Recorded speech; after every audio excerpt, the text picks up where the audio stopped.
to Breathe Smart Back. Do you know what my favorite mode of transportation is? Hot air balloons! And no, I don't use hot air balloons to go to the grocery store or actually to go anywhere, but I'm going to tell you why they're my favorite, because they're so interesting. So in this video, I'm going to be showing you why hot air balloons are so cool. The first untethered manned hot air balloon ride was performed on November 21st, 1783 in Paris, France. The hot air balloon was the first way that a human could fly in the air. It was developed 120 years before the Wright brothers invented the airplane. I bet you can't guess what was on the first ever test flight of the hot air balloon.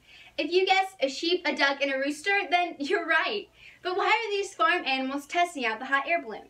Well, they were chosen for specific reasons. The sheep was chosen to represent the human, a land dweller, and to see how altitude would affect it. Now, the duck and the rooster could both fly, so they were the control and the experiment. Now, they were up in the air for 8 minutes. They went 1,500 feet up in the air, and they drifted 2 miles. Then they were safely brought back down to the ground, and none of the animals were harmed. If you've ever seen a hot air balloon flying in the sky, you know that they don't go very fast. But how fast does a hot air balloon go? Well, because hot air balloons don't have engines or any way to steer, they can only go as fast as the wind can blow them. But here is a hot air balloon fun fact for you. A hot air balloon will not take off if the wind is 8 miles an hour or faster, because the landing would be too hard and it could hurt the pilot and the balloon. So we know when hot air balloons were invented and how fast hot air balloons go. But how do hot air balloons work?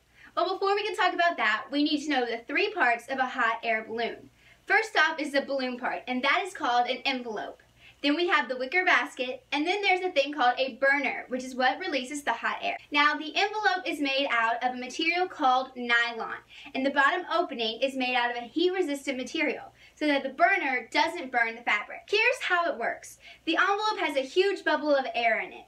Now, when the burner heats it up, when the air is hot, the balloon will rise, and when the air is allowed to cool off, or when it has escaped the top of the envelope, the hot air balloon will fall.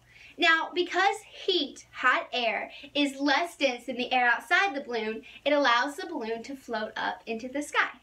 You might be wondering how the air gets hot in the first place. Well, they use jetted propane cylinders, and in the wicker basket, there are usually 2 propane cylinders. Do you know how big a hot air balloon is? Well, the most popular type of hot air balloon is 55 feet wide and 70 feet high, which is the same as a 7-story building.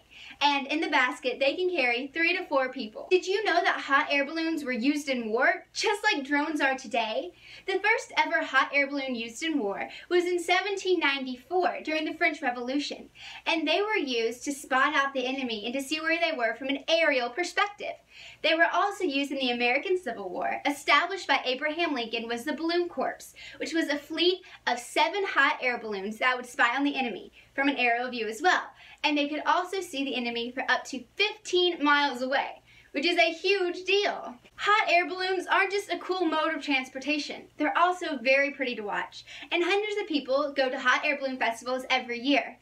The biggest hot air balloon festival in the world and in the United States is held in New Mexico. The second largest hot air balloon festival in the United States is held in South Carolina, and the third largest hot air balloon festival in the United States is held in Alabama, which is the one that I attended. Hot air balloons can be found in books and movies all throughout history, like the hot air balloon in Around the World in 80 Days, and the hot air balloon in The Wizard of Oz, and the hot air balloon in the Disney movie Up, and... okay, wait. Those are just a bunch of regular balloons. They weren't really hot air balloons, but you get the idea. Thank you so much for watching the video. I hope you enjoyed it, and I hope you learned something new about the hot air balloon and realized just how cool it is. I have links, worksheets, activities, and more on the lesson plan for this video, and you can get to that by clicking the link below or going to www.breathesmartback.com. Also, don't forget to check out our Pinterest board on hot air balloons. I hope you have a great day, and I will see you guys later. Bye!